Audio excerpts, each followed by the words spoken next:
Now let's take a moment and compare the Maxpedition Ferox folding knives against a handful of other knives that are in sort of the same size and weight category and very close in price. Let's get these boxes out of the way. By the way, aren't those cool looking boxes?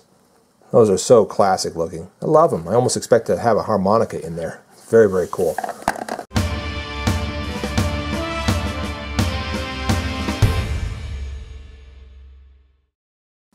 Hey my friends, Late Boy Scout here with my review of the Maxpedition Ferox folding knives.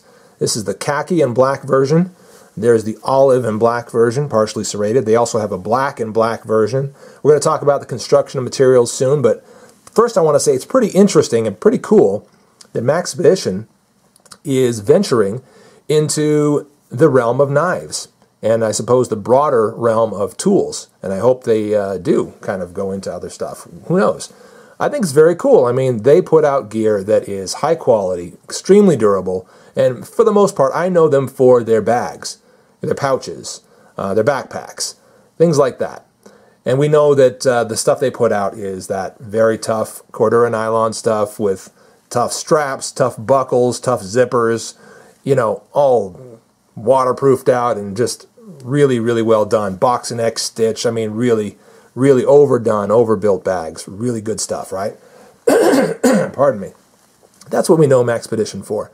So the fact that they are moving into knives makes me say, wow, cool. So they do bags extremely well, so they're going to do knives extremely well.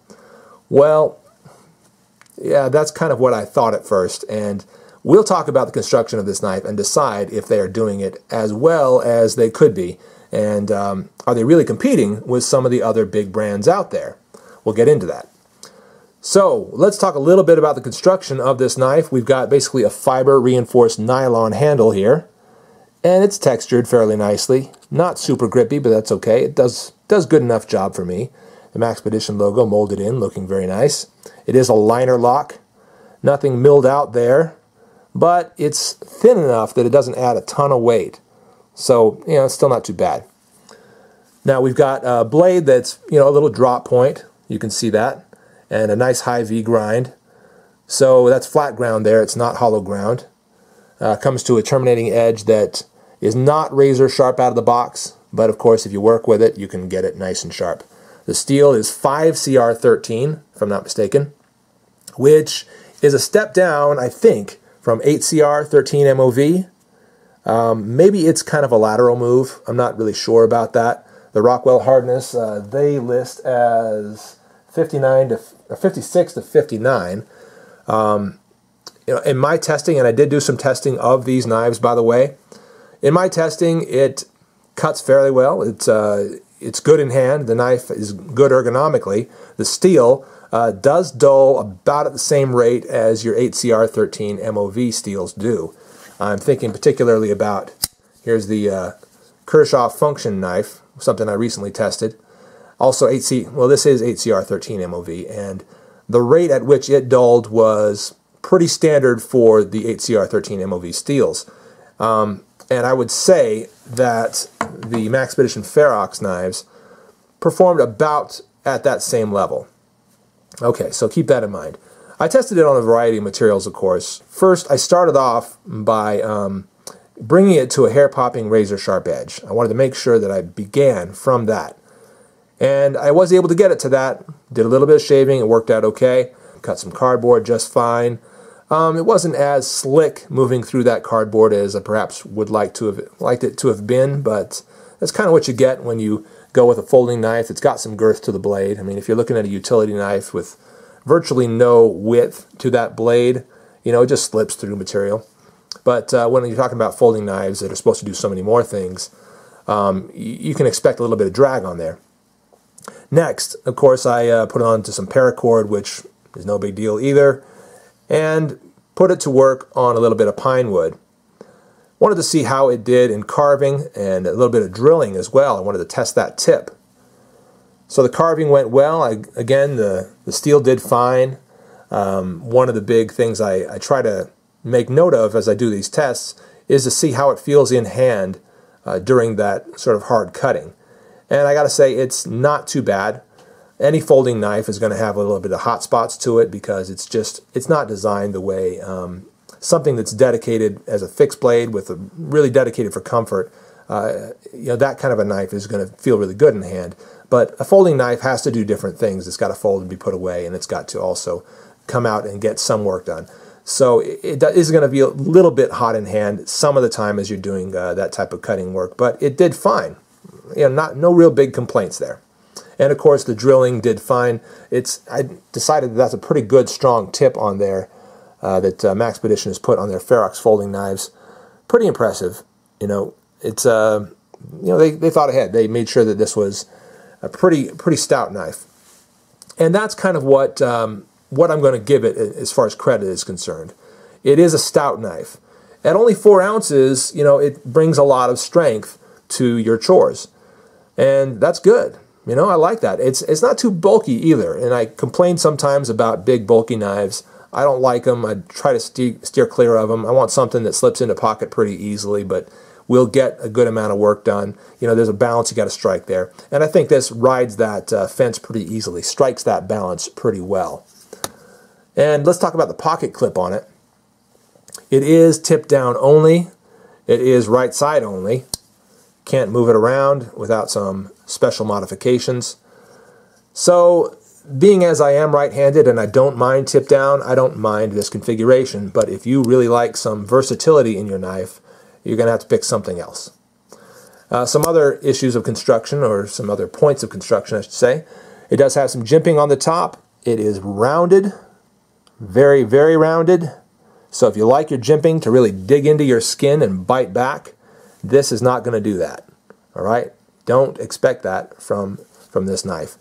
I'm talking about the kind of jimping that we have here on the Kershaw Function, which does, in fact, bite back when you get your thumb into it. It gets into your thumb, okay? If you like that kind of jimping, you're not getting it on these knives. As far as the blade shape, you know, I think it's fairly attractive. It's not a bad-looking knife. I kind of like it. You know, I don't mind the design at all. I think it's got good ergonomics. Wraps really nicely into your hand. Has a nice curvature there.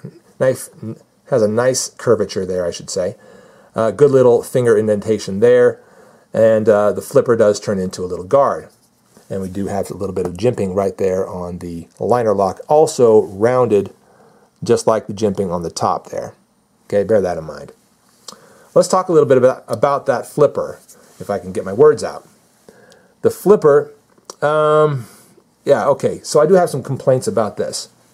I like the thumb stud deployment better than the flipper deployment, and I'll tell you why. Thumb stud deployment comes out fast, no problem. Both versions of this knife, both versions that I have, thumb stud is much faster. Why is that? Well, let's go ahead and try the flipper. Yeah, see? Okay, even with, I've got to get some wrist motion into that, even then. I've got to get wrist motion into it in order to get that open via flipper. Pretty much every time.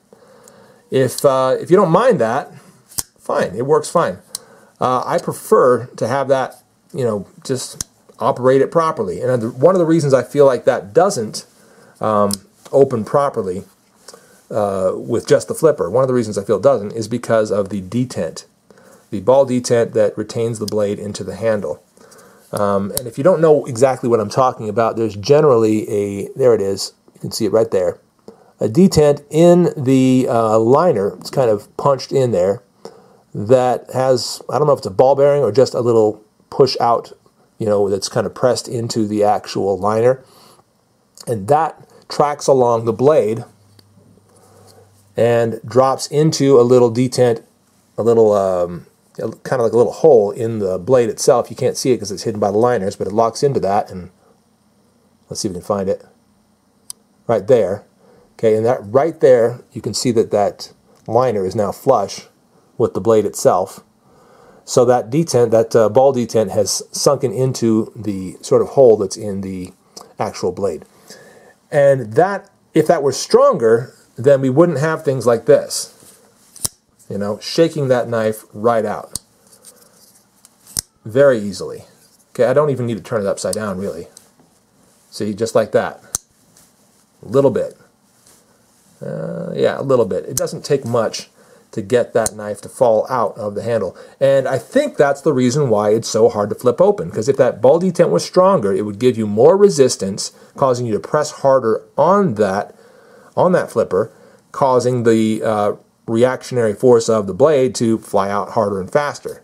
But because there's no real resistance, it doesn't go out hard and fast. That's kind of the only way I can really explain it, and I don't know if I'm still explaining it properly, but I've got a lot of flipper knives, and they generally have a stronger detent than this, which enables, you know, a fast deployment. So I prefer the thumb stud deployment on this particular knife over the flipper deployment. Could be mainly because of that ball detent. Okay, so what are some other things we'd like to say about this knife? Well, let's move on to the serrated version and talk about those serrations. They're kind of interesting. What we've got is these flats instead of points.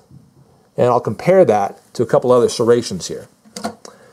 Here's the Kershaw, what is this? Scallion, that's right. Kershaw Scallion actually has some pretty interesting serrations. These are more scallops. And as far as I know, Kershaw is the only one making scalloped serrations.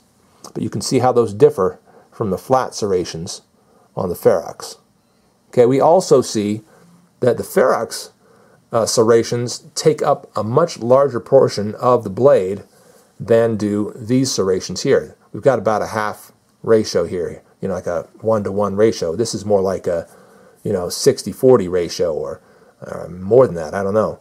But we've got a lot of serrations happening on this blade, more so than I see on most part serrated blades. Let's find another one to look at. Here's a Benchmade Mini Griptilian, which is even less, probably like a 40-60 ratio or something like that, or maybe 35-65 or something like that, I don't know. But you can see that Maxpedition has given you far more serrations in their part serrated blade than most people do in their part serrated blades. Most manufacturers do. Is that a good thing? Well, that's all up to you. If you like serrations and you like the kind of work that they do, then you're probably going to appreciate more serrations on your knife than less. If you don't care for serrations, but you kind of want to have them, you know, for certain situations, like sort of like on this knife, I don't really use the serrations, but I don't mind having them either. I use this portion of the blade the most, and if I really have something that I think serrations will cut better on, then I'll use them. And, you know, I only want a little bit of that because I don't use it very often.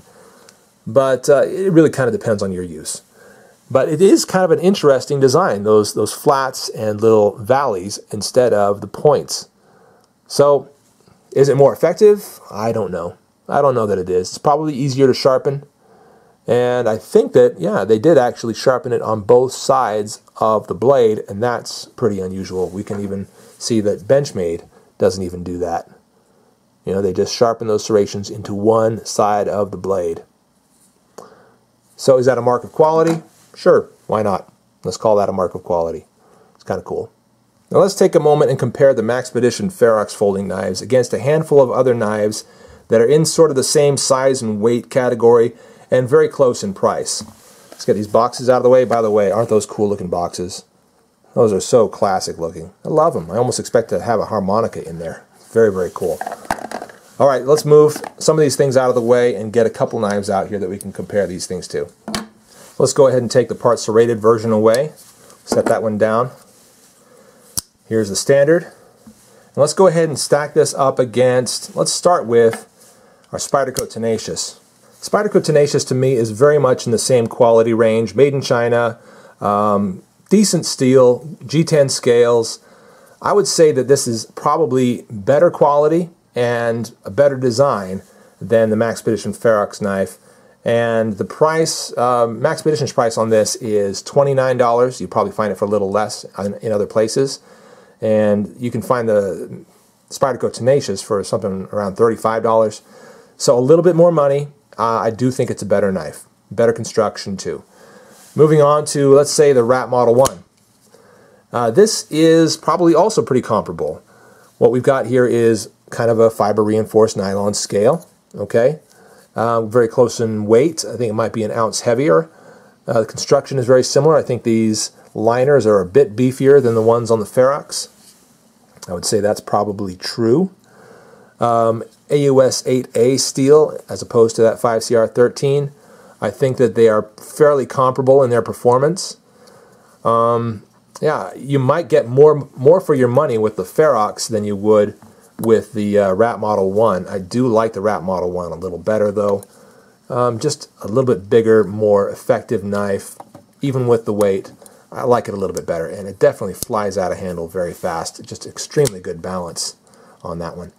All right, let's set that down. So those are two that are close in price range and I think quality range to the Ferox.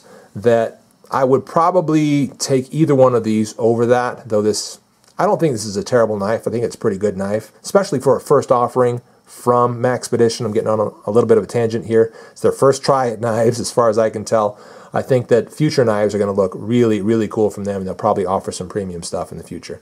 Stay tuned for them. Here's something that is a little more premium that I do prefer over any one of these actually, and that's the Kershaw Blur. With its aluminum scales, nice lightweight, that speed safe assist, flies out of handle fast, repositionable pocket clip, good traction in hand, nice in pocket, fairly thin, and great steel. This is that 14C28N steel that I just love from Kershaw. It just performs really, really well, and especially for the money. Great steel, and it does run you more than twice the price of this. This is in the probably $25 range. This is going to be in the $60+ range, so more than twice the price. Around twice the price of that, or that probably. Next, here's one that's kind of out of the ballpark for most of these, and this is double the price of the Blur, at least, and that's the Spyderco Paramilitary 2, which at the time that I'm shooting this video is actually very hard to find. They're kind of not in production at the moment or something, I don't know. Whatever the case, you can't hardly find new ones anymore. But they'll be out again, don't worry guys. The Paramilitary 2, just an awesome, awesome knife. Definitely a premium steel over any of these S30V. The G10 construction, man, that lock is so good, that compression lock. Just love it. Proven as a really durable outdoor folder. And I kind of see any of these as outdoor folder options. So that's kind of, I think, what Maxpedition was going for with their Ferox line of folding knives. As much of their gear is outdoor gear and hard use gear, they wanted some knives that will fit into those bags and sort of those rolls really well. Does this do really well? Well, it's certainly a good, let's call it a beater knife, okay? If you're just going to take it out and you don't want to worry about getting lost, and you want to have a good knife to get some good cutting done with, but you're not going to worry about it being the most durable, the most impervious to elements and so forth, then it's going to be fine, you know? For most people, it's going to be perfectly fine, especially at the price. But if you want something a little more premium, a little more durable, hold its edge a little bit longer, a lot longer perhaps, be really tough against hard use, then you're going to need to spend considerably more money. That said, for the money, I think the Maxpedition Ferox knives are not too bad. There are certainly other good knives for the money that you might want to spend your money on instead, but I can't really call this one a bad knife. Well, that's my review of the Maxpedition Ferox folding knives. I'm the Late Boy Scout. Thanks for watching. See you on the next one.